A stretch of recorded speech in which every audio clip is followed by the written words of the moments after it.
오늘 우리에게 주시는 하나님의 말씀은 이사야 53장 2절과 3절 말씀, 고린도후서 4장 6절과 7절 말씀입니다. 먼저 이사야 53장의 말씀을 제가 봉독해 드리겠습니다. 그는 주 앞에서 자라나기를 연한 순 같고 마른 땅에서 나온 뿌리 같아서 고운 모양도 없고 풍채도 없은즉 우리가 보기에 흠모할 만한 아름다운 것이 없도다. 그는 멸시를 받아 사람들에게 버림받았으며 간고를 많이 겪었으며 질고를 아는 자라. 마치 사람들이 그에게서 얼굴을 가리는 것 같이 멸시를 당하였고 우리도 그를 귀히 여기지 아니하였도다. 어두운 데에 빛이 비치라 말씀하셨던 그 하나님께서 예수 그리스도의 얼굴에 있는 하나님의 영광을 아는 빛을 우리 마음에 비추셨느니라. 우리가 이 보배를 질그릇에 가졌으니 이는 심히 큰 능력은 하나님께 있고 우리에게 있지 아니함을 알게 하려 함이라. 아멘. 참 아름다운 얼굴이라는 제목으로 말씀을 함께 나누겠습니다. 이 땅의 고난과 질고의 역사 속에서 진실한 신앙인으로 또 위대한 사상가로 평화와 정의를 실천하며 한평생을 살다 가신 함석헌 선생님이 계십니다. 선생님의 대표적인 저서로 뜻으로 본 한국 역사가 있습니다. 기독교 사상에 기초하여 한국 역사를 풀어 쓰신 선생님의 책은 우리 민족의 고난의 역사를 하나님의 섭리로 해석한 깊은 통찰력이 있는 책입니다. 선생님은 항상 정갈한 흰 두루마기를 입으시고 하얗고 긴 수염을 날리시며 청도교처럼 본이 되는 삶을 사시다 가신 분입니다. 선생님은 기독교 사회운동가일 뿐 아니라 뛰어난 문필가이기도 하십니다. 선생님의 글 중에 얼굴이라는 시가 있어 제가 그 일부를 소개해 드리도록 하겠습니다. 우리가 세상에 뭐 하려고 왔나? 얼굴 하나 보려고 왔지.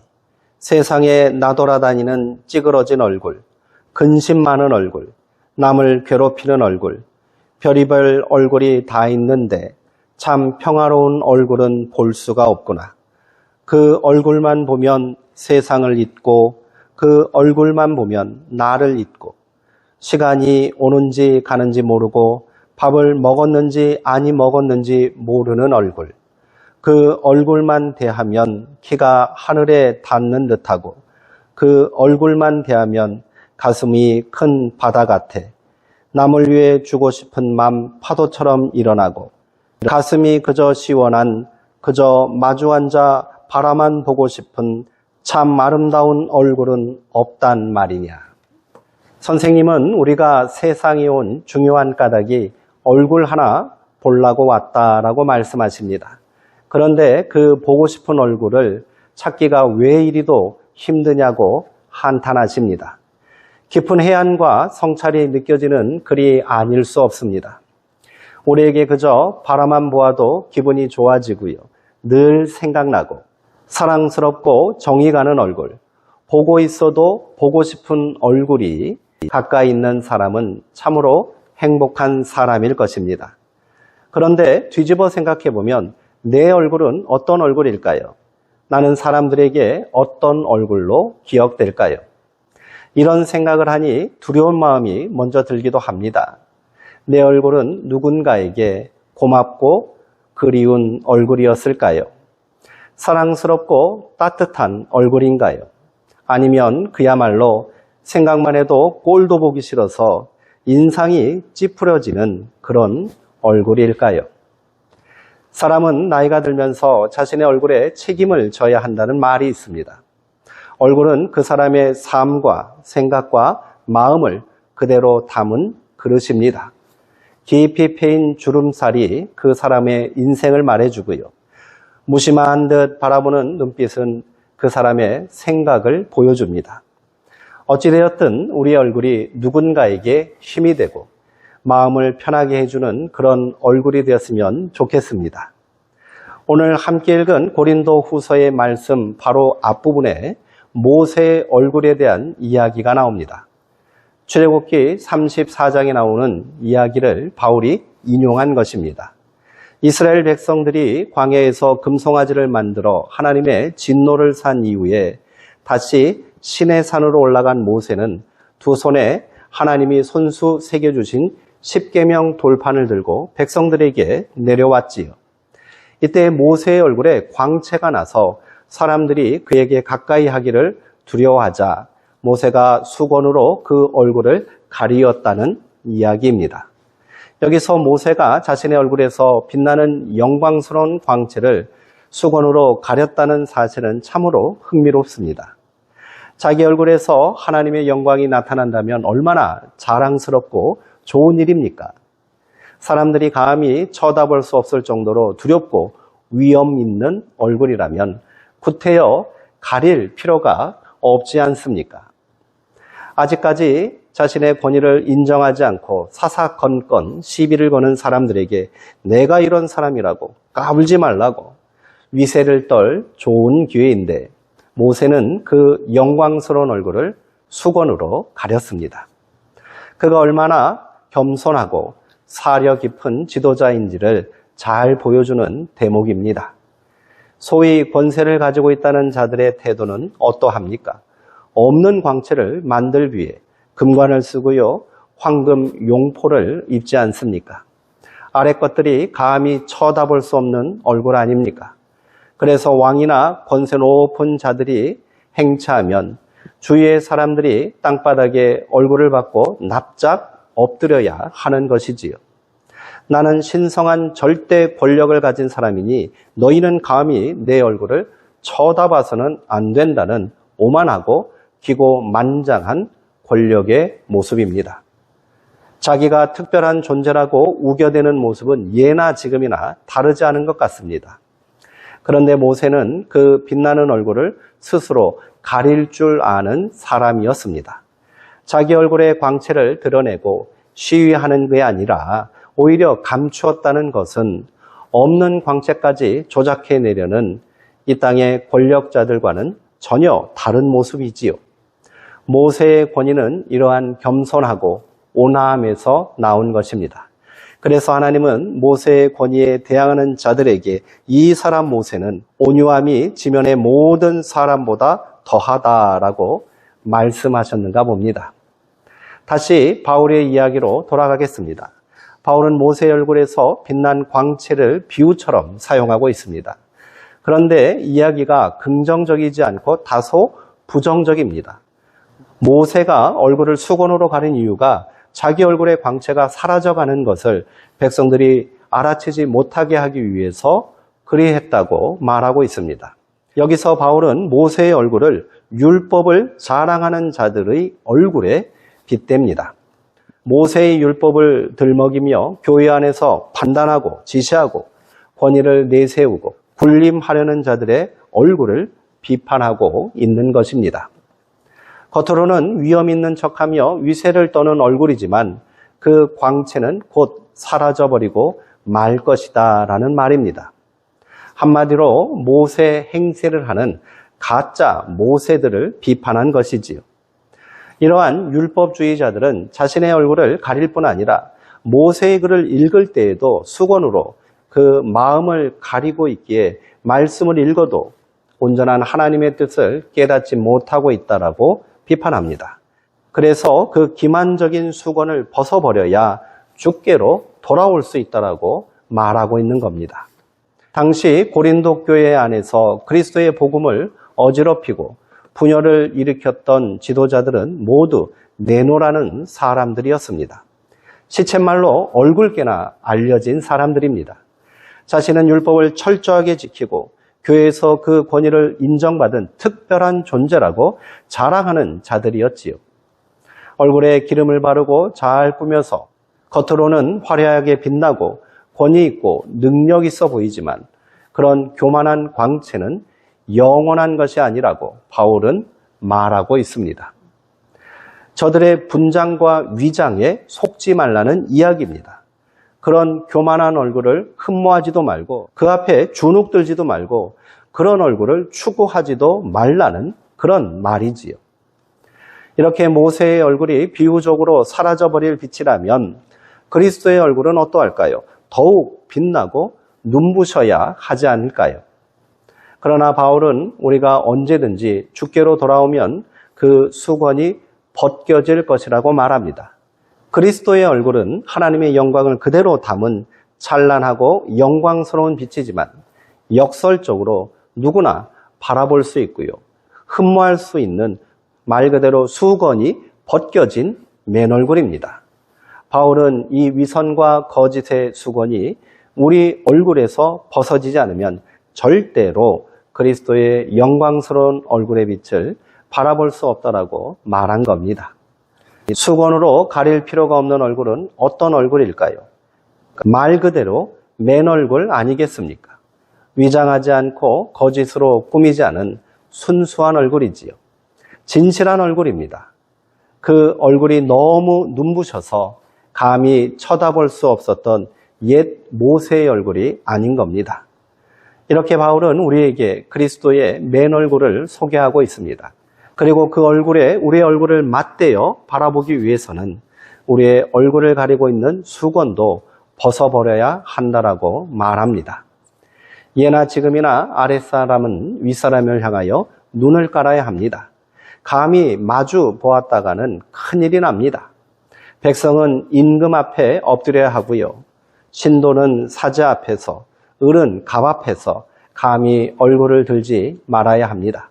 그러나 예수님의 얼굴은 그렇게 자기 얼굴을 숙이고 마주해야 하는 얼굴이 아닌 겁니다. 예수님과 우리는 수건 따위는 벗어버리고 얼굴과 얼굴을 마주 대하고 바라보며 살아야 합니다.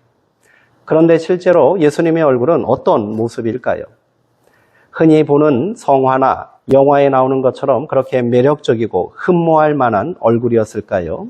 날렵한 턱선과 오똑한 콧날, 깊은 눈빛과 우아하고 긴 금발을 가진 헐리우드 미남 배우의 얼굴이었을까요? 몇 해 전 미국의 다큐멘터리 전문 채널인 히스토리에서 예수의 진짜 얼굴이라는 특집 프로그램이 방영된 적이 있습니다. 거기서 첨단 컴퓨터로 복원한 예수의 얼굴을 공개해 화제가 된 적이 있었습니다. 그렇게 복원한 얼굴을 한번 보시겠습니까? 방송사는 2000년 전 당시 유대인들의 일반적인 유고를 가지고 복원한 예수님의 얼굴을 우리 가운데 보여줍니다. 기대 이하이고요. 실망스럽기도 합니다. 상식적으로 예수님의 얼굴은 잘생긴 서양 미남 배우의 얼굴은 아니었을 것입니다. 유대 변방 갈릴리 촌놈의 얼굴이 더 어울립니다. 긴 방랑 생활에 지치고 수척한 초라한 얼굴이었을 것입니다. 가난하고 병든 자들과 함께 아파하고 고통을 나눈 볼품없고 거친 얼굴이었을 것입니다. 사람들이 멸시하고 천대한 세리와 창녀들과 함께 밥상에 마주 앉아 어울린 얼굴입니다. 십자가에 달려 사람들에게 멸시와 조롱을 받고 침뱉음을 당한 얼굴입니다. 일찍이 이사야는 고통과 절망 가운데 있는 이스라엘 백성들을 향해 하나님의 영광과 권세를 위임받은 위대한 왕의 모습을 소개했습니다. 이를 종의 노래라고 부릅니다. 그런데 그 얼굴은 고운 모양도 없고 풍채도 없으며 우리가 보기에 흠모할 만한 아름다운 것이 없는 얼굴이라고 말합니다. 그 얼굴이 얼마나 참담했으면 사람들에게 멸시를 받고 버림받고 고통을 당할 것이라고 말합니다. 그러나 그 얼굴을 가진 이가 우리의 질고와 허물과 죄악을 대신 감당하여 하나님으로부터 징벌과 찔림과 상함을 받아 마침내 우리가 평화를 누리고 용서를 받고 나음을 받을 것이라고 선포합니다. 아무도 거들떠보지 않고 외면하여 고개를 돌린 얼굴을 가진 이가 바로 예수님이었던 것입니다. 예수님은 그렇게 이 땅에 평범한 인간으로 오셔서 하나님의 진노와 심판을 피할 수 없는 우리를 대신하여 십자가에 달리셨습니다. 하나님으로부터 버림받고 절규하며 고통 가운데 일그러진 예수님의 그 얼굴을 통해 우리는 감히 하나님의 자녀된 영광을 누리게 된 것입니다. 바울의 얼굴도 그랬습니다. 당시 교회에 내노라는 지도자들의 얼굴에 비해 바울의 얼굴은 참으로 별 볼 일 없는 얼굴이었을 것입니다. 다메섹에서 예수님의 얼굴을 만난 이후 바울은 평생을 복음을 전파하기 위해 떠돌아다녔습니다. 아시아를 넘어 유럽으로 마침내 로마에 이르기까지 바울의 얼굴은 오랜 전도 여행으로 까맣게 그을리고 고단한 삶의 여정으로 인해 주름이 깊이 패인 얼굴이었겠지요. 그가 스스로 고백하고 있는 것처럼 몸에 찌르는 가시와 같은 불치의 병을 달고 사는 고단한 인생, 감옥살이의 고문에 돌팔매질에 매질에 엉망진창이 되어버린 얼굴, 밤잠도 제대로 자지 못하고 굶주리고 헐벗고 추위에 떠는 바울의 얼굴을 상상해 보십시오. 고린도후서 10장을 보면 당시 사람들이 바울을 어떻게 보았는지 사람들의 평가를 보여주는 대목이 있습니다. 그의 편지를 보면 무게가 있고 힘이 있지만 직접 대면하면 약하고 변변치 못하다라는 사람들의 평가가 그대로 실려 있습니다. 글로 보면 좋은데 얼굴을 보면 실망하지 않을 수 없다는 말입니다. 이처럼 바울의 얼굴은 그리 인상적인, 매력적인 얼굴이 아니었던 것 같습니다. 어디 바울뿐이겠습니까? 당시 그리스도인들의 얼굴도 그리 빛나는 얼굴은 아니었을 것입니다. 오늘 함께 읽은 고린도후서 본문에서 바울은 그 자신을 포함하여 그리스도인들을 질그릇이라고 비유하고 있습니다. 윤기나는 자기 그릇이 아닙니다. 눈부시고 반짝이는 금이나 은으로 만든 화려한 그릇이 아닙니다. 흙으로 빚은 투박한 질그릇인 것입니다. 그런데 이렇게 평범하고 거친 그리스도인의 얼굴에서 빛이 난다고 이야기합니다. 그것은 그 사람에게서 나오는 빛이 아닙니다. 그 안에 보배를 담고 있기에 빛이 나는 것입니다. 그 보배는 예수 그리스도이십니다. 그리스도인들은 이처럼 하나님의 영광의 빛을 품고 있는 예수 그리스도를 담고 있기에 진짜 빛이 나는 존재들인 것입니다. 그 빛은 영원한 빛입니다. 참된 영광의 빛입니다. 태초에 세상을 창조하신 하나님의 빛입니다. 하나님의 영광의 빛이신 예수 그리스도를 선포하는 복음의 빛이요 생명의 빛입니다. 그리스도인들은 질그릇 속에 그리스도라는 보배, 영원한 생명의 빛을 품고 사는 사람들입니다. 이 빛은 수건으로 가리고 위장하고 속이는 빛이 아닙니다. 교만하여 자신의 권위를 시위하는 군림하는 빛이 아닌 겸손히 섬기는 빛입니다. 용서하고 품에 안고 받들어 살리는 빛입니다. 죽이고 파괴하는 빛이 아닌 생명을 살리고 다시 세우는 빛입니다. 그리스도인들은 비록 그 겉모습은 약하고 초라해 보여도 그 안에 그리스도의 빛을 품고 있기에 사방으로 죄어들어도 결코 움츠러들지 않습니다. 답답한 일을 당해도 낙담하지 않습니다. 더 누리고 소유하지 못해 절망하지도 않습니다. 고난을 당해도 넘어지지 않고요. 억울한 모함을 받아도 분노하지 않습니다. 그리스도의 영광을 품고 사는 그리스도인들의 얼굴빛은 교만하지 않고요. 겸손하지만 그러나 비겁하지 않고 당당한 겁니다. 소박하고 작지만 추하지 않고요. 왜소하지 않습니다. 연약해 보이지만 생명을 살리는 힘이 있습니다. 그리스도의 얼굴을 마주보고 살면서 우리의 얼굴도 어느새 그리스도의 얼굴을 닮아갑니다. 이것이 신앙인의 얼굴인 겁니다. 이것이 우리의 고백이며 영광이고 찬양입니다. 사람의 얼굴은 그의 생각, 정신, 삶이 담겨 있다 했습니다. 그 속에 기쁨을 품고 살면 그 얼굴이 기쁨이 넘쳐납니다. 그 속에 사랑을 품고 살면 그 얼굴에 사랑이 가득하게 됩니다. 반대로 그 안에 악한 마음을 품고 살면 얼굴에 악한 것과 추한 꼴이 그대로 나타나게 되는 겁니다. 우리 안에 그리스도를 품고 살면 우리의 얼굴이 그리스도를 닮아가게 될 줄 믿습니다. 우리 안에 탐욕과 거짓을 품고 살면 우리의 얼굴은 추하고 악하게 변하게 될 것입니다. 얼굴은 삶으로, 생각으로 빚어 나가는 것입니다. 얼굴은 그 사람입니다. 우리의 얼굴은 화장으로 감출 수 있는 것이 아닙니다. 혹 사람 앞에서는 속일 수 있을지 몰라도 하나님 앞에서 어떻게 감출 수 있겠습니까? 외모도 경쟁력이라는 말이 있습니다. 우리의 경쟁력은 오직 예수 그리스도의 얼굴인 줄 믿습니다. 우리의 얼굴이 비록 질그릇과 같이 못나고 투박할지라도 우리 안에 그리스도의 빛을 품고 살면서 우리의 얼굴이 그렇게 그리스도를 닮아갔으면 좋겠습니다. 우리가 날마다 그리스도 안에서 자기를 가리기 위한 수건을 벗어버리고 서로의 얼굴을 마주 바라보며 기쁨을 나누며 살았으면 좋겠습니다. 우리의 얼굴이 그렇게 서로에게 한없이 따뜻하고 사랑스러운 얼굴이 되었으면 좋겠습니다. 기도하시겠습니다. 사랑과 은혜의 하나님, 우리 가운데 예수 그리스도의 영광의 빛을 알게 하시고 그 얼굴을 우리가 만나게 하시니 감사합니다. 우리가 비록 질그릇과 같이 투박하고 거친 인생들이지만 우리 안에 예수 그리스도라는 보배가 담겨 있음을 잊지 않게 하옵소서. 그렇게 우리가 빛나는 것이 아니라 예수 그리스도께서 내 속에서 빛남으로 세상을 비추고 사람들에게 기쁨이 되게 하옵소서. 예수님의 이름으로 기도하옵나이다. 아멘.